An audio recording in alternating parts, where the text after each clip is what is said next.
pledge allegiance to the flag of the United States of America, and to the republic for which it stands, one nation, under God, indivisible, with liberty and justice for all. How are you? Okay, we're going to move right into the superintendent's report, and before it gets dark, we're going to go outside. Right, my report begins outside. We're going to be taking a tour of the middle school track and field area, start looking at that space, trying to make some decisions about what we would like to do with it. So without further delay, let's get ourselves out there. We're right out the door.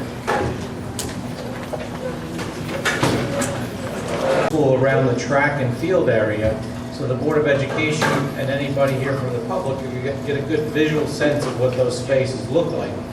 We've committed that this fall, the board will be spending time discussing what we want to do with that space, what that space should be for instructional purposes, for athletic purposes. It is a community resource that's used widely, so I thought we'd start before it gets too dark in the fall here to get out as quickly as possible and just look at the space, because once you're out there you get a true sense of the largeness of the space, but also the magnitude of what we can and can't do out there. So stay tuned. We will continue to have dialogue about the middle school track and field area in the coming weeks and months. Just a couple of other things to report on. First of all, yesterday, Wednesday, was the first day we welcomed students back into our schools for the 2019-20 school year. We welcomed 1,969 students into our halls, and we're excited to have them back. I'd like to welcome Madeline Brand into the wonderful realm of Board of Education work. She's one of the student reps this year. She'll be trading places with Jim and Bear over the next 10 months, and the two of them will share their insights and participate in the dialogue. And Madeline, you're a very welcome member, and thank you for being here tonight. And also, just want to give the board a quick sense that we're looking through some of our allocations with our teaching assistants right now, and looking at our migration of students in and out. And as Rose is sifting through those IEPs and the needs, there is the potential for us to come back in the next meeting or two for an additional teaching assistant, depending upon how the IEPs shake out with some of our new ins and outs in migration. So I'll keep you posted on that, but I just want to give a heads up that we may have to have that dialogue at the next meeting. And with that, I have nothing else to report. For the Ulster BOCES report, we haven't had a meeting. The meeting's not until October, so I don't have anything. Karen, have you had a meeting yet? That's my understanding. Okay, great. Do we have would you like to start off with your first report, or just how the first 2 days have gone? Oh, sorry. Pull it towards. There you go. Okay, they've been going very well with everyone. I'm actually part of Blinker at the high school. It's a program where we help the freshmen get used to the high school transitioning comfortably. And I've talked to many students in my group and not only in my group, and they said they've been having a wonderful time. So here's students. Great, thank you. We'll move right on to public comment on agenda items. If anybody from the public has a comment on any of our agenda items, please come to the podium, state your name. Okay, we'll move to the consent agenda.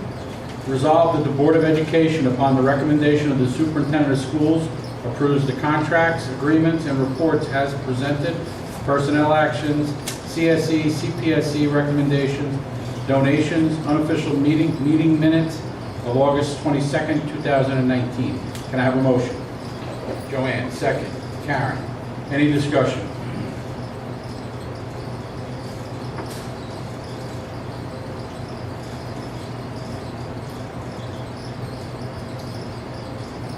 No discussion, okay? Joanne? Yes. Karen? Yes. Susan? Yes. John? Yes. John? Yes. And myself, yes. 6-0.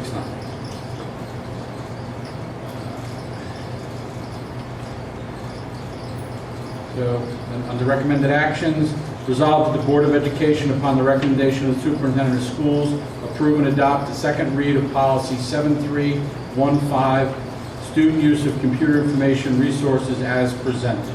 Can I have a motion? Karen, second. John Marrow. Any discussion? John? John? Susan?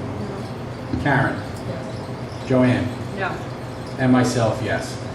Passes 4-2. Do we have any old business? I have a question.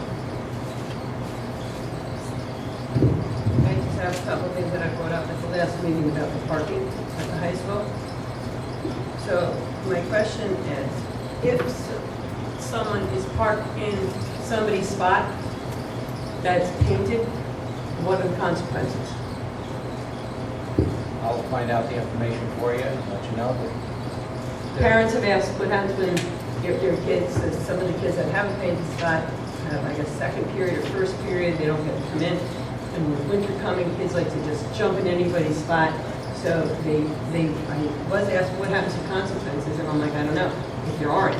My other question, I'll find out for you and let you know, but I'd also like to encourage those parents to contact the high school. That would be a great way for them. well, it's a great way because we are in an open meeting and this way it's out there, and we have an answer for every parent. Yeah. My other question is, how are we going to stop the students from parking and the staff parking in the visitor spots?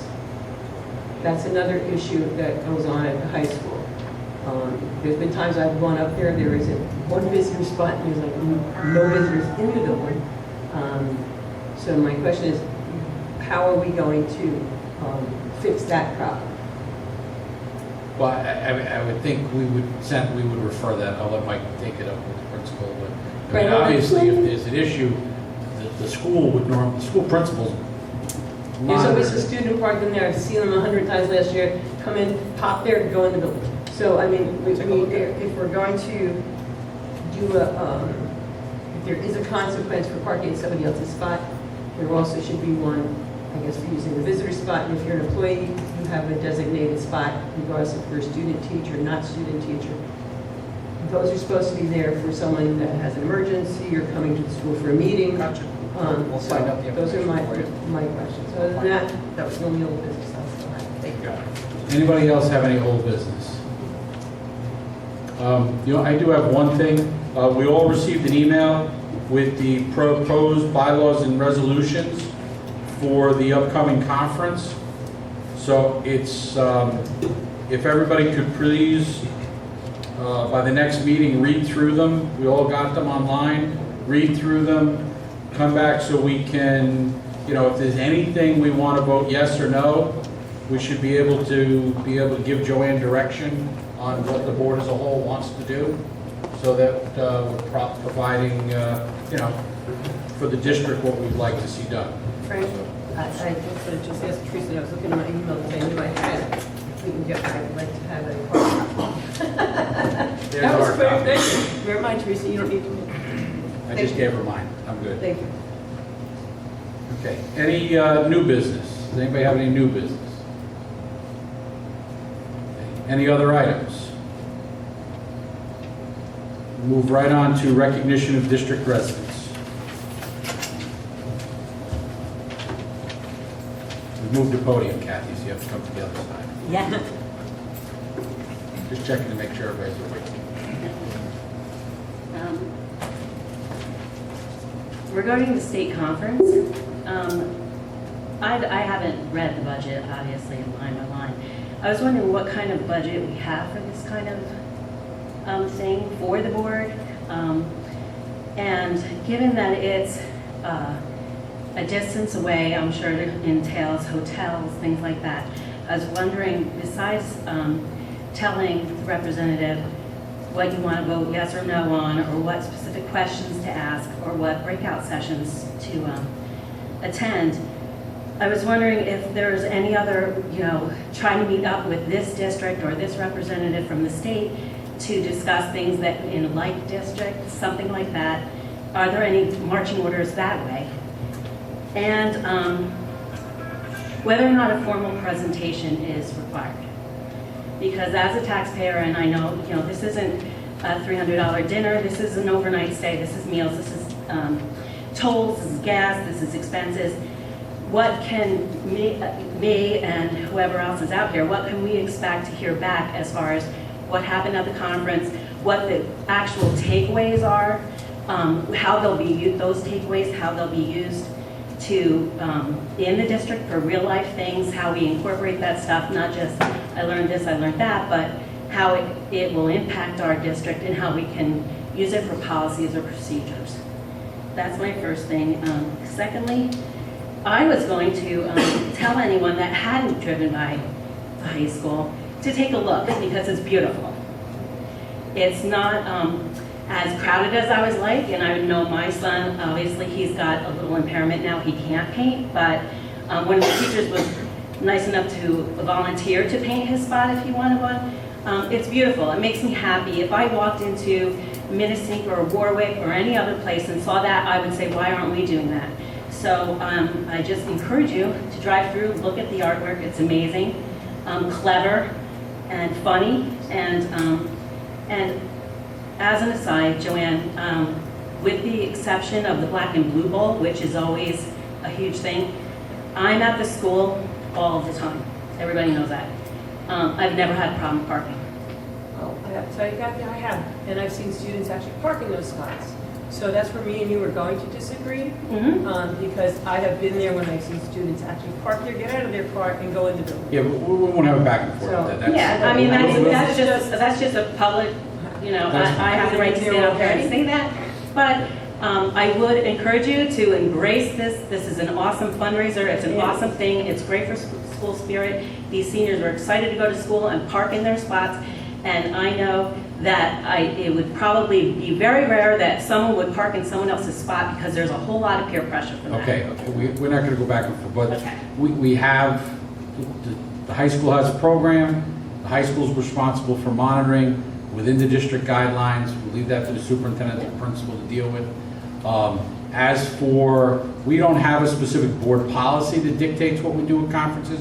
We do have a budget for the school board that covers all of our expenses, not just travel, but refreshments at any of these events. It's all part of Can I our. expect to hear what was learned and how? We it will be can look, we implemented? can look to see what our actual total budget is. I know we don't have to spend our total budget. I don't want a dollar amount, I'm Yeah, just saying just- that this is a big yeah. expenditure, so I would like And to see I something. just have to tell you, I am the one that has been going. I do bring back a report every week, and there's times that I am there that I call Michael Brooks about new exciting things that when I talk to the Commissioner of Education and I'm in on that seminar, am I correct, Mike? I brought that to you and called you right then and there. And how What I'm we're asking changing for the is to be testing. brought to me, because Well, I brought it to the meeting. Joanne, we as the board set what the policy is going to be, for even within our own guidelines. We don't have something that dictates what the actual formula is. Every year, whoever's gone has brought back the information at a public meeting. It's discussed. The handouts that are gotten are shared. The nice thing is they're moving the handouts to electronic format. The key to having somebody there not only is for the networking with the other districts, which goes on, and we do correlate very closely with Orange Ulster BOCES, because that's who we're related with, and there are different dinner meetings and stuff that happen that Joanne represents us at, but also in the educational seminars that come on that not only the individual gets, but they also bring back information. So we do all get that, and there is an update afterwards at a regular board meeting. So it's not a PowerPoint formal presentation, but it is an update of what transpired in the meeting, and that'll happen this year like it has happened at the others. I mean, nobody went last year, unfortunately. It's a bad time of year for some of us, and we capitalize on the other trainings we can get. I guess my whole point would be that I would formally request that perhaps a formal PowerPoint presentation be considered. Okay, thank you. Thank you.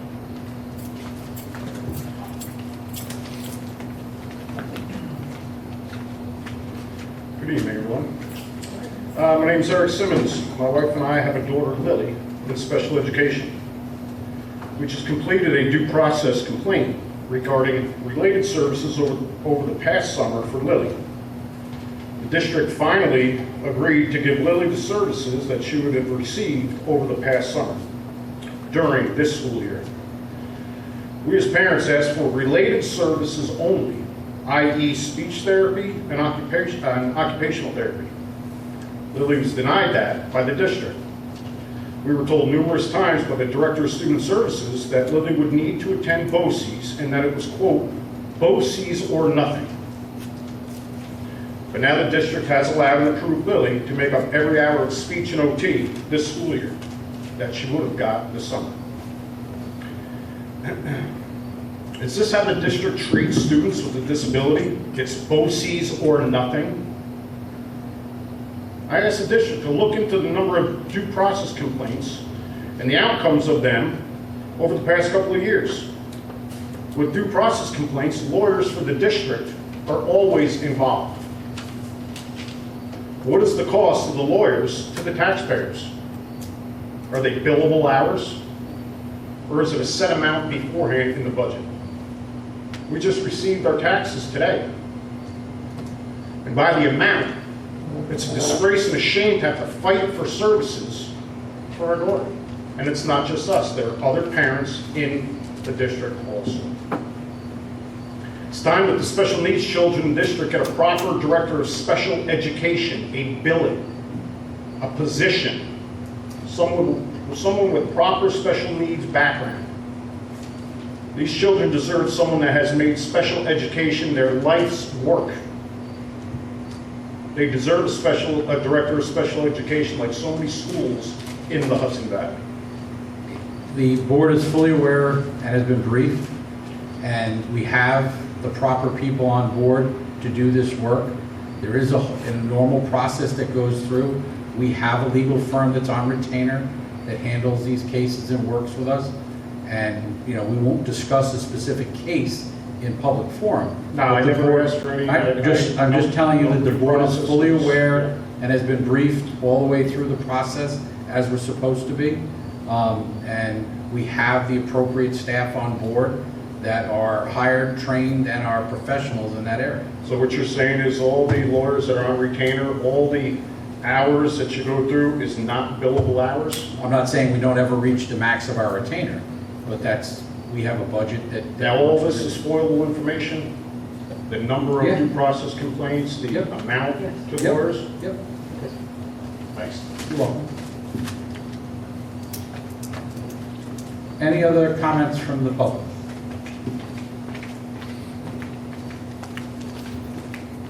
Hi, welcome back.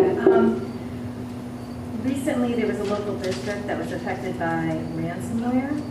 So I'm just curious, are we, I want to say prepared for it because I hope it never happens, but unfortunately, I think it's something that a lot of school districts are facing. But my question is, I know much of the concern has to do with any sort of attachments to emails. Would that, is it a possibility to affect any children that have school district emails? And how are we combating that? Great question. We're not going to address publicly how we're doing anything, but we are 100% very aware. Mike actually has been in direct. I'm back here. 'Cause Mike has been in direct contact with all those involved. We have top tech support that is directly connected, so we understand what happened. We're taking the benefit of learning from what happened there. I'm not going to get into any No, specifics don't give it because, away. yes, we are understanding, aware, and learning from it, and taking the appropriate steps so that I hope we're it not never in that bubble. happens. So, Yeah. yes. Quite frankly. Yep. No, Because Mike's the right question. there's been more than 3 districts over the last 2 months, and one paid $80,000 or $85,000 to get their data back because they didn't have a And backup. apparently it's one of the most researched topics on the dark web. Towns and municipalities are dealing with ransomware all the time. Seriously. So, Okay, thank you. corporations. Thank you. Thank you. Any other district residents? Okay, we have a proposed executive session for pending and current litigation and collective bargaining negotiations. There will be no action after the meeting. Can I have a motion to go in executive? Karen, second. Susan? All in favor? Any opposed? Thank you, everybody.